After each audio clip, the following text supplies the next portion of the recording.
बृहस्पति देव की। हमारे प्यारे श्रोताओं, आज हम आपको इस वीडियो में सुनाएंगे बृहस्पतिवार व्रत कथा। तो चलिए स्टार्ट करते हैं। भारतवर्ष में एक प्रतापी और दानी राजा राज्य करता था। वह नित्य गरीबों और ब्राह्मणों की सहायता किया करता था। यह बात उसकी रानी को अच्छी नहीं लगती थी। वह न ही गरीबों को दान देती, न ही भगवान का पूजन करती थी और राजा को भी दान देने से मना किया करती थी। एक दिन राजा शिकार खेलने वन को गए हुए थे तो रानी महल में अकेली थी। उसी समय बृहस्पति देव साधु वेश में राजा के महल में भिक्षा लेने के लिए गए और भिक्षा मांगी। रानी ने भिक्षा देने से इनकार किया और कहा, हे साधु महाराज, मैं तो दान पुण्य से तंग आ गई हूँ। मेरा पति सारा धन लुटाते रहते हैं। मेरी इच्छा है कि हमारा सारा धन नष्ट हो जाए, फिर न रहेगा बाँस, न बजेगी बाँसुरी। साधु ने कहा, देवी तुम तो बड़ी विचित्र हो। धन संतान तो सभी चाहते हैं, पुत्र और लक्ष्मी तो पापी के घर भी होनी चाहिए। यदि तुम्हारे पास अधिक धन है तो भूखों को भोजन दो, प्यासों के लिए प्याऊ बनवाओ, मुसाफिरों के लिए धर्मशालाएं खुलवाओ। जो निर्धन अपनी कुंवारी कन्याओं का विवाह नहीं कर सकते, उनका विवाह करा दो। ऐसे और कई काम हैं जिनके करने से तुम्हारा यश लोक परलोक में फैलेगा। परंतु रानी पर उपदेश का कोई प्रभाव न पड़ा। वह बोली, महाराज, आप मुझे कुछ न समझाए। मैं ऐसा धन नहीं चाहती जो हर जगह बांटती फिरूं। साधु ने उत्तर दिया, यदि तुम्हारी ऐसी इच्छा है तो तथास्तु। तुम ऐसा करना कि बृहस्पतिवार को घर लीपकर पीली मिट्टी से अपना सिर धोकर स्नान करना, भट्टी चढ़ाकर कपड़े धोना। ऐसा करने से आपका सारा धन नष्ट हो जाएगा। इतना कहकर वह साधु महाराज वहाँ से अंतर्ध्यान हो गई। साधु के अनुसार कई बातों को पूरा करते हुए रानी को केवल 3 बृहस्पतिवार ही बीते थे कि उसकी समस्त धन संपत्ति नष्ट हो गई। भोजन के लिए राजा का परिवार तरसने लगा। तब एक दिन राजा ने रानी से बोला कि हे रानी, तुम यहीं रहो, मैं दूसरे देश को जाता हूँ, क्योंकि यहाँ पर सभी लोग मुझे जानते हैं, इसलिए मैं कोई छोटा कार्य नहीं कर सकता। ऐसा कहकर राजा परदेश चला गया। वहाँ वह जंगल से लकड़ी काट कर लाता और शहर में बेचता। इस तरह वह अपना जीवन व्यतीत करने लगा। इधर राजा के परदेश जाते ही रानी और दासी दुखी रहने लगी। एक बार जब रानी और दासी को 7 दिन तक बिना भोजन के रहना पड़ा तो रानी ने अपनी दासी से कहा, हे दासी, पास ही के नगर में मेरी बहन रहती है। वह बड़ी धनवान है। तू उसके पास जा और कुछ ले आ, ताकि थोड़ी बहुत गुजर बसर हो जाए। दासी रानी की बहन के पास गई। उस दिन गुरुवार था और रानी की बहन उस समय बृहस्पतिवार व्रत की कथा सुन रही थी। दासी ने रानी की बहन को अपनी रानी का संदेश दिया, लेकिन रानी की बड़ी बहन ने कोई उत्तर नहीं दिया। जब दासी को रानी की बहन से कोई उत्तर नहीं मिला तो वह बहुत दुखी हुई और उसे क्रोध भी आया। दासी ने वापस आकर रानी को सारी बात बता दी। सुनकर रानी ने अपने भाग्य को कोसा। उधर रानी की बहन ने सोचा कि मेरी बहन की दासी आई थी, परंतु मैं उससे नहीं बोली, इससे वह बहुत दुखी हुई होगी। कथा सुनकर और पूजन समाप्त करके वह अपनी बहन के घर आई और कहने लगी, हे बहन, मैं बृहस्पतिवार का व्रत कर रही थी। तुम्हारी दासी मेरे घर आई थी, परंतु जब तक कथा होती है तब तक न तो उठते हैं और न ही बोलते हैं, इसलिए मैं नहीं बोली। कहो दासी क्यों गई थी? रानी बोली, बहन, तुमसे क्या छिपाऊं, हमारे घर में खाने तक को अनाज नहीं था। ऐसा कहते कहते रानी की आंखें भर आई। उसने दासी समेत पिछले 7 दिनों से भूखे रहने तक की बात अपनी बहन को विस्तार पूर्वक सुना दी। रानी की बहन बोली, देखो बहन, भगवान बृहस्पति देव सबकी मनोकामना को पूर्ण करते हैं।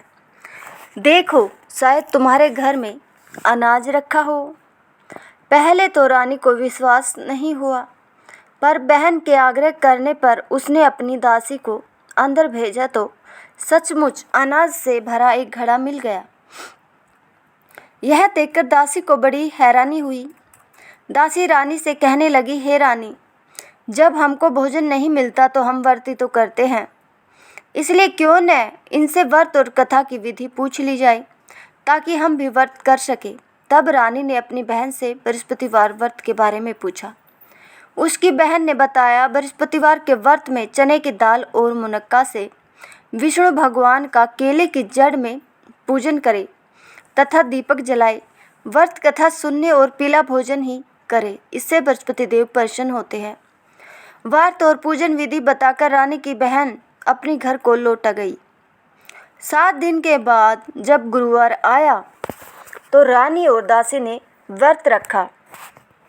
गुड़साल में जाकर चना और गुड़ लेकर आई, फिर उससे केले की जड़ तथा विष्णु भगवान का पूजन किया। अब पीला भोजन कहाँ से आए, इस बात को लेकर दोनों बहुत दुखी हो चुकी थी। उन्होंने व्रत रखा था, इसलिए बृहस्पति देव उनसे प्रसन्न थे, इसलिए वे एक साधारण व्यक्ति का रूप धारण कर 2 थालों में सुंदर पीला भोजन दासी को दे गई। भोजन पाकर दासी प्रसन्न हुई और फिर रानी के साथ मिलकर भोजन ग्रहण किया। उसके बाद वे सभी गुरुवार को व्रत और पूजन करने लगी। बृहस्पति भगवान की कृपा से उनके पास फिर से धन संपत्ति आ गई, परंतु रानी फिर से पहले की तरह आलस्य करने लगी। तब दासी बोली, देखो रानी, तुम पहले भी इस प्रकार आलस्य करती थी, तुम्हें धन रखने में कष्ट होता था, इस कारण सभी धन नष्ट हो गया, और अब जब भगवान बृहस्पति की कृपा से धन मिला है तो तुम्हें फिर से आलस्य होता है।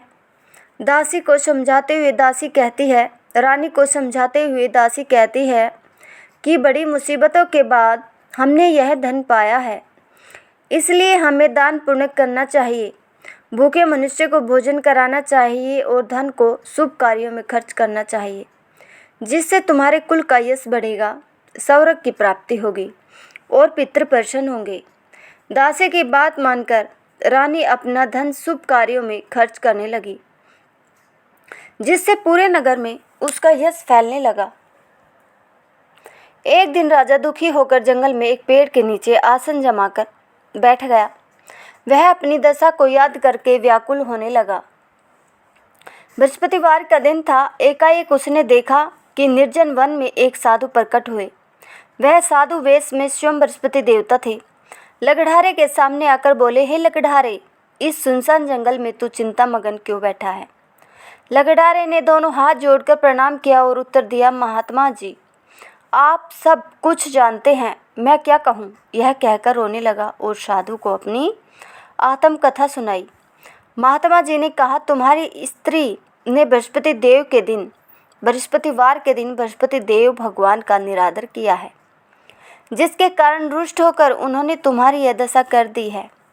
अब तो चिंता को दूर करके मेरे कहने पर चलो तो तुम्हारे सब कष्ट दूर हो जाएंगे और भगवान पहले से भी अधिक संपत्ति देंगे। तुम बृहस्पति के दिन कथा किया करो।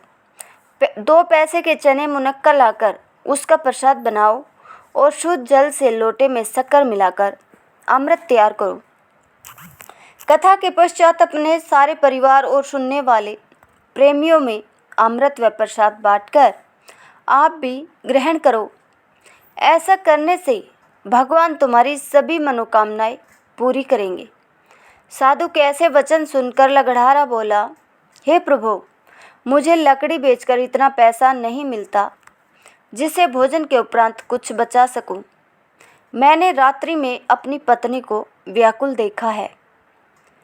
मेरे पास कुछ भी नहीं है जिससे मैं उसकी खबर मंगा सकूं। साधु ने कहा, हे लकड़हारे, तुम किसी बात की चिंता मत करो। बृहस्पति के दिन तुम रोजाने की तरह लकड़ियाँ लेकर शहर को जाओ। तुमको रोज से दुगना धन प्राप्त होगा। जिससे तुम भली भांति भोजन कर लोगे तथा बृहस्पति देव की पूजा का सामान भी आ जाएगा। इतना कहकर साधु अंतर्ध्यान हो गए। धीरे धीरे समय व्यतीत होने पर फिर वही बृहस्पतिवार का दिन आया। लगड़ारा जंगल से लकड़ी काटकर किसी शहर में बेचने गया। उसे उस दिन से और अधिक धन पैसा मिला। राजा ने चना गुड़ आदि लाकर गुरुवार का व्रत किया। उस दिन से उसके सभी क्लेश दूर हुए। परंतु जब दोबारा गुरुवार का दिन आया तो बृहस्पतिवार का व्रत करना भूल गया। इस कारण बृहस्पति भगवान नाराज हो गए। उस दिन उस नगर के राजा ने विशाल यज्ञ का आयोजन किया तथा शहर में यह घोषणा करा दी कि कोई भी मनुष्य अपने घर में भोजन न बनावे न आग जलावे। समस्त जनता मेरे यहाँ भोजन करने आई। इस आज्ञा को जो न मानेगा उसे फांसी की सजा दी जाएगी। इस तरह की घोषणा संपूर्ण नगर में करवा दी गई। राजा की आज्ञा अनुसार शहर के सभी लोग भोजन करने गए, लेकिन लगड़ारा कुछ देर से पहुंचा, इसलिए राजा को उसको अपने साथ घर लिवा ले गए और ले जाकर भोजन करा रहे थे तो रानी की दृष्टि उस खूंटी पर पड़ी जिस पर उसका हार लटका हुआ था। वह वहां पर दिखाई नहीं दिया। रानी ने निश्चय किया कि मेरा हार इस मनुष्य ने चुरा लिया है। उसी समय सिपाहियों को बुलाकर उसको कारागार में डलवा दिया गया। जब लगड़ारा कारागार में पड़ गया और बहुत दुखी होकर विचार करने लगा कि न जाने कौन से पूर्व जन्म के कर्म से मुझे यह दुख प्राप्त हुआ है, और उसी साधु को याद करके रोने लगा जो कि जंगल में मिला था। उसी समय तत्काल बृहस्पति देव साधु के रूप में प्रकट हुए और उसकी दशा को देखकर कहने लगे, हे मूर्ख, तूने बृहस्पति देव की कथा नहीं करी, इस कारण तुझे दुख प्राप्त हुआ है। आप चिंता मत कर। बृहस्पतिवार के दिन कारागार के दरवाजे पर 4 पैसे पड़े मिलेंगे। उनसे तू बृहस्पति देव की पूजा करना, तेरे सभी कष्ट दूर हो जाएंगे। बृहस्पति के दिन उसे 4 पैसे मिले। लगड़ारे ने कथा कही। उसी रात्रि को बृहस्पति देव ने उस नगर के राजा को स्वप्न में कहा, हे राजा, तुमने जिस आदमी को कारागार में बंद कर दिया है वह निर्दोष है, वह राजा है, उसे छोड़ देना। रानी का हार उसी खूंटी पर लटका है। अगर तू ऐसा नहीं करेगा तो मैं तेरे राज्य को नष्ट कर दूंगा। इस तरह रात्रि के स्वप्न को देखकर राजा प्रातःकाल उठा और खूंटी पर हाथ देकर लगड़ारे को बुलाकर क्षमा मांगी तथा लगड़ारे को योग्य सुंदर वस्त्र आभूषण देकर विदा कर दिया। बृहस्पति देव की आज्ञानुसार लगड़ारा अपने नगर को चला गया। राजा जब अपने नगर के निकट पहुंचा तो उसे बड़ा आश्चर्य हुआ। नगर में पहले से अधिक बाग, तालाब, कुएं तथा बहुत सी धर्मशाला, मंदिर आदि बन गए थे। राजा ने पूछा, यह किसका बाग और धर्मशाला है? तब नगर के सब लोग कहने लगे, यह सब रानी और बांदी के हैं। तो राजा को आश्चर्य हुआ और गुस्सा भी आया। जब रानी ने यह खबर सुनी कि राजा आ रहे हैं तो उन्होंने बांदी से कहा कि हे दासी, देख, राजा हमको कितनी बुरी हालत में छोड़ गई थी। हमारी ऐसी हालत देखकर वह लौट न जाए, इसलिए तू दरवाजे पर खड़ी हो जा। आज्ञा अनुसार दासी दरवाजे पर खड़ी हो गई। राजा आए तो उन्हें अपने साथ लिवा लाई। तब राजा ने क्रोध करके अपनी रानी से पूछा कि यह धन तुम्हें कैसे प्राप्त हुआ? तब उन्होंने कहा, हमें यह सब धन बृहस्पति देव के इस व्रत के प्रभाव से प्राप्त हुआ है। राजा ने निश्चय किया कि 7 रोज बाद तो सभी बृहस्पति देव का पूजन करते हैं, परंतु मैं प्रतिदिन दिन में 3 बार कहानी तथा रोज व्रत किया करूँगा। अब हर समय राजा के दुपट्टे में चने की दाल बंधी रहती तथा दिन में 3 बार कहानी कहता। एक रोज राजा ने विचार किया कि चलो अपनी बहन के यहाँ हो आते हैं। इस तरह निश्चय कर राजा घोड़े पर सवार हो अपनी बहन के यहाँ को चलने लगा। मार्ग में उसने देखा कि कुछ आदमी एक मुर्दे को लेकर जा रहे हैं। उन्हें रोककर राजा कहने लगा, अरे भाइयों, मेरी बृहस्पति देव की कथा सुन लो। वे बोले, लो, हमारा तो आदमी मर गया है, इसको अपनी कथा की पड़ी है। परंतु कुछ आदमी बोले, अच्छा कहो, हम तुम्हारी कथा भी सुनेंगे। राजा ने दाल निकाली और जब कथा आधी हुई थी कि मुर्दा हिलने लग गया, और जब कथा समाप्त हो गई तो राम राम करके मनुष्य उठकर खड़ा हो गया। आगे मार्ग में उसे एक किसान खेत में हल चलाता मिला। राजा ने उसे देख और उससे बोले, अरे भैया, तुम मेरी बृहस्पतिवार की कथा सुन लो। किसान बोला, जब तक मैं तेरी कथा सुनूंगा तब तक 4 हरैया जोत लूँगा। जा अपनी कथा किसी और को सुनाना। इस तरह राजा आगे चलने लगा। राजा के हटते ही बैल पछाड़ खाकर गिर गई तथा किसान के पेट में बड़ी जोर से दर्द होने लगा। उस समय उसकी माँ रोटी लेकर आई। उसने जब यह देखा तो अपने पुत्र से सब हाल पूछा और बेटे ने सभी हाल कह दिया। तो बुढ़िया दौड़ी दौड़ी उस घुड़सवार के पास गई और उससे बोली कि मैं तेरी कथा सुनूंगी, तू अपनी कथा मेरे खेत पर चलकर ही कहना। राजा ने बुढ़िया के खेत पर जाकर कथा कही, जिसके सुनते ही वह बैल उठ खड़े हुए तथा किसान के पेट का दर्द भी बंद हो गया। राजा अपनी बहन के घर पहुंचा। बहन ने भाई की खूब मेहमान नवाजी की। दूसरे रोज प्रातःकाल राजा जगा तो वह देखने लगा कि सब लोग भोजन कर रहे हैं। राजा अपनी बहन से बोला, ऐसा कोई मनुष्य है जिसने भोजन नहीं किया हो? मेरी बृहस्पतिवार की कथा को सुन ले। बहन बोली, हे भैया, यह देश ऐसा ही है कि पहले यहाँ के लोग भोजन करते हैं, बाद में अन्य काम करते हैं। अगर कोई पड़ोस में हो तो देख आऊं। वह ऐसा कहकर देखने चली गई, परंतु उसे कोई ऐसा व्यक्ति नहीं मिला जिसने भोजन न किया हो। अतः वह एक कुम्हार के घर गई जिसका लड़का बीमार था। उसे मालूम हुआ कि उनके यहाँ 3 रोज से किसी ने भोजन नहीं किया है। रानी ने अपने भाई की कथा सुनने के लिए कुम्हार से कहा। वह तैयार हो गया। राजा ने जाकर बृहस्पतिवार की कथा कही, जिसको सुनकर उसका लड़का ठीक हो गया। अब तो राजा की प्रशंसा होने लगी। एक रोज राजा ने अपनी बहन से कहा कि हे बहन, हम अपने घर को जाएंगे, तुम भी तैयार हो जाओ। राजा की बहन ने अपनी सास से कहा। सास ने कहा, हाँ चली जा, परंतु अपने लड़कों को मत ले जाना, क्योंकि तेरे भाई की कोई औलाद नहीं है। बहन ने अपने भैया से कहा, हे भैया, मैं तो चलूँगी, पर कोई बालक नहीं जाएगा। राजा बोला, जब कोई बालक नहीं चलेगा तब तुम ही क्या करोगी? बड़े दुखी मन से राजा अपने नगर को लौट आया। राजा ने अपनी रानी से कहा, हम निर्वंशी हैं, हमारा मुख देखने का धर्म नहीं है और कुछ भोजन आदि नहीं किया।